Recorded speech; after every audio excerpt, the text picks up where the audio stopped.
लेकिन जो सबसे अहम बात पैरा 28 के ऑर्डर में गौरव लिखी गई है, ये पहली बार जो आज देश का पूरा विपक्ष कह रहा है, आज कोर्ट ने भी कहा है कि ED is acting with bias. ED एक बायस के साथ, एक प्री प्लान्ड एजेंडा के साथ कोर्ट कह रहा है। और ये क्यों कहा?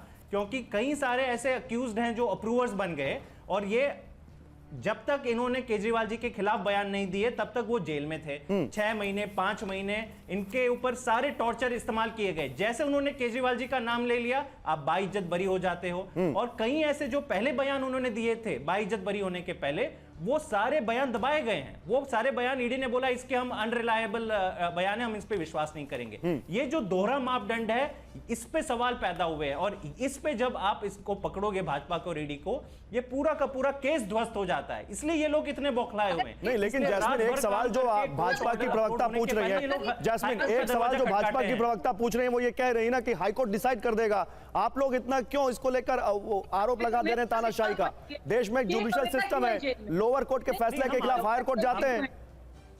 मनीष सिसोदिया जेल में क्यों है? क्यों उनको बार बार ये कहना ठीक है गौरव, ये कहना ठीक है, लेकिन आज जो शाजिया होल्ड ऑन, शाजिया मैं आ रहा हूं। शाजिया एक मिनट, अभी जैस्मिन बोल रहे, फिर आप ही को बोलना है। एक बार उनकी बात सुन लीजिए, फिर आप बोलिएगा। जैस्मिन बोलिए।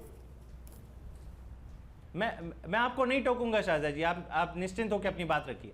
मैं ये कह रहा हूं गौरव कि आज हाईकोर्ट के अंदर जो बातें इस्तेमाल हुई ईडी के द्वारा, वो भाजपा से ही उनको ब्रीफ मिला है।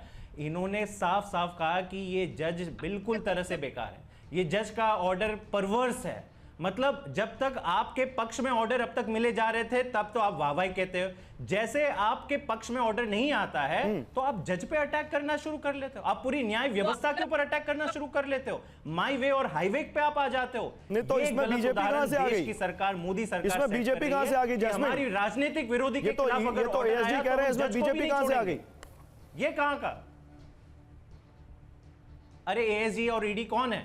इनको ब्रीफ ईडी को, आपको क्या लगता है देश की जनता इतनी बेवकूफ है? उनको पता है कि ईडी को ब्रीफ कहां से मिलता है। ये रात भर जाग के अरविंद केजरीवाल जी के पीछे की नहीं, वो 1 मिनट जेल के बाहर नहीं आने चाहिए। वो कौन इनको निर्देश देता है? आज तक तो ईडी ने कभी नहीं किया। मैं आपको दावे के साथ कहता हूं, मुझे बता दीजिए कि अगर कोर्ट का ऑर्डर अपलोड नहीं हुआ हो और ईडी कहीं हाई कोर्ट में दरवाजा खटखटा रही हो, बताइए शाजिया। शाजिया, आप लोग ईडी को इंस्ट्रक्शन दे रहे हैं। शाजिया हो कि अब शाजिया को सुनिए, आप शाजिया अलमी का जवाब सुनिए। जैस्मिन शाह, शाजिया अलमी का जवाब सुनिए। शाजिया बताइए, आप लोग ईडी को दे रहे हैं इंस्ट्रक्शन, तभी ईडी ये सब कह रही है वहां पे।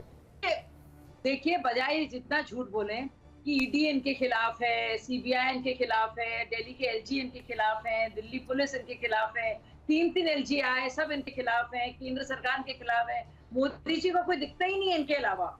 इतने इंपॉर्टेंट हो गए हैं भाई साहब कि उनको मोदी जी को कोई दिखाई नहीं देता। सिर्फ एक इंसान है केजरीवाल पूरे देश में, तो ये अपनी मुगालतों से निकल जाएं।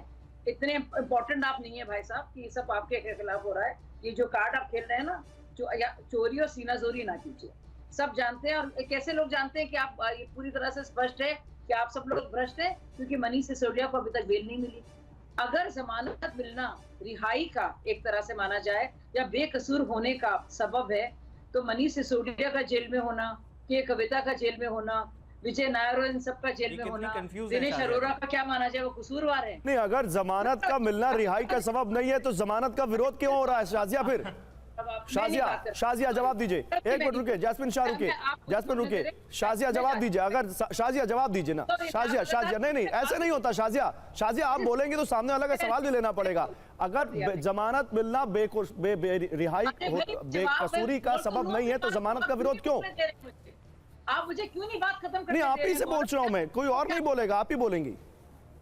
अरे मैं बोल नहीं, मैं आप मेरे सेंटेंस को तोड़कर बीच में आ रहे हैं, क्यों ऐसा कर रहे हैं? अरे मैम, ऐसे कैसे? आपने इतनी देर बोला, एक सवाल ही तो पूछा उसमें। बोलिए आप, बोलिए आप बोलिए। अच्छा बोलिए, अच्छा सेंटेंस पूरा कर लीजिए। मैं आपको यही बता रही थी कि अगर इसको आप कसूरवार आप सोच रहे हैं कि बेकसूर हैं क्योंकि जमानत उनको कल मिल गई, तो मनीष सिसोदिया जेल में क्यों है? के कविता किस मामले में जेल में है? यानी कि शराब घोटाला तो हुआ है ना, मैं उसकी बात कर रही थी। नहीं तो अभी मैं जमानत पे सवाल पूछ रहा हूं केजरीवाल पे, उसका आपका क्या कहना है? जमानत मिलना अगर बेकसूरी का सबब नहीं है तो जमानत का विरोध क्यों? प्रोसिक्यूटिंग एजेंसी का काम है ये, प्रोसिक्यूटिंग एजेंसी लेकर आती है। अगर प्रोसिक्यूटिंग एजेंसी चैलेंज नहीं करती तो क्या बोलते हैं? देखिए इनके पास कुछ था नहीं इसीलिए चैलेंज नहीं किया। अब चैलेंज कर रही है तो कह रहे हैं देखिए चैलेंज क्यों कर रही है। अगर प्रोसिक्यूटिंग एजेंसी नहीं चाहती आज और हाई कोर्ट में अपोज नहीं करती तो सुनिए, नहीं खत्म करने दीजिए, आप खत्म करने दीजिए गौरव जी, इसके बाद मैं नहीं बोलूंगी। आप ही बोलिए मैम, मैं तो उनको रोक रहा हूँ कि रुक जाइए, आप ही बोलिए। बहुत ही मुश्किल हो रही है मुझे बात करना, पहली बार मेरे साथ ऐसा। अरे मैम आप बोलिए, आपको नहीं बोलने रोक रहा मैं, उनको बोल रहा हूँ, बोलिए आप बोलिए। बोल लीजिए, आपने पैसा छूट दीजिए, अगर आपको पसंद नहीं आ रहे हैं। नहीं मैम, मैं जैस्मिन हाथ उठा रहे थे, फिंगर रेज कर रहे थे, उनको मैंने रोका कि आप मत बोलिए, मैंने कहा शाजिया को बोलने दीजिए, आप बोलिए शाजिया। मैं अपनी बात कह रही हूँ, अगर प्रोसिक्यूटिंग एजेंसी जो भी है इनके हिसाब से वो भाजपा के इशारों पे चलती है, तो मैं भाई साहब से पूछना चाहती हूँ, जैस्मिन जी जिनके चेहरे पे हवाइयां अभी उड़ रही हैं और जबान लड़खड़ा रही है और फिसल रही है कई बार, क्योंकि झूठ बोलना बार बार इतना आसान नहीं है, तो मैं इनसे सवाल पूछना चाहती हूँ, अगर प्रोसिक्यूटिंग एजेंसी आज जाके चैलेंज नहीं करती और आप लड्डू बांट रहे होते, तो आप ये नहीं कहते देखिए इनके पास केस नहीं था, बिला वजह फंसा दिया, तो क्या ईडी अपने को डिफेंड नहीं करेगी अपनी रिसर्च को, और जो सबूत पुख्ता किए वो चैलेंज नहीं करेगी? तो प्रोसिक्यूटिंग एजेंसी का काम है, इसीलिए तो ईडी है कि जो कुछ भी सबूत है वो पेश करेगी, वो चैलेंज करेगी। तो आप किसको बेवकूफ बना रहे हैं? ये बहुत बुनियादी चीज है, क्लास 10 के जो बच्चे हैं सिविक्स पढ़ते हैं उनको पता है ये, तो आप किसको बेवकूफ बना रहे हैं? प्रोसिक्यूटिंग एजेंसी का काम है। इतिहास में तो ऐसा भी नहीं हुआ कि मुख्य सचिव को घर में मारा पीटा गया है, कि राज्यसभा के सांसद को मारा पीटा गया घर में। इतिहास में तो बहुत कुछ हुआ है।